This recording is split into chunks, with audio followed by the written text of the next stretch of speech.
in our community, we have prayer time, and folks stand up and they say their prayer requests, their joys and their concerns and their celebrations. And as the pastor, I have made it a practice to repeat back what I'm saying, or I'm saying repeat back what the congregant has offered as their prayer concern or their prayer Mm, request. What I realized just 2 weeks ago is that I'm actually using that time to ground myself, mm, because when I hear it, I begin to absorb it and I yeah. take on that person's joy and or concern as my own. And so, giving that little bit of space, I know that's not a traditional way of grounding, but giving that little bit of space to myself to repeat back out into the community what has been said has helped me to not absorb all of that energy. And so it's a new thing for me, but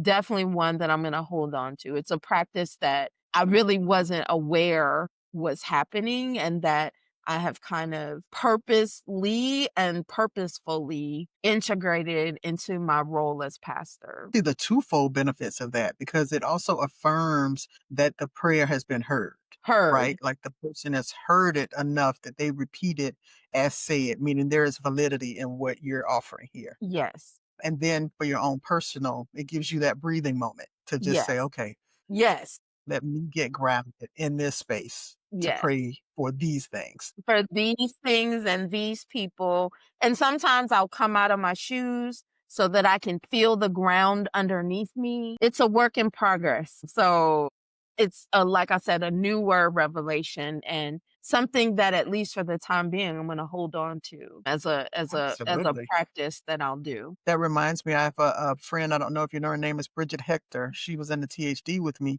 and she preaches barefoot. She said, Yeah. she sees that as her holy ground, Yeah, and my so she pastor used to does do that too. My preach my home barefoot. pastor is Dr. Frank Thomas, and he does Ah, that or okay. did that. And I Mhm. did that in a period of my preaching until I felt released that Mm, the holy ground is wherever I make it. And so where you place your feet. yeah, where I place my feet is that.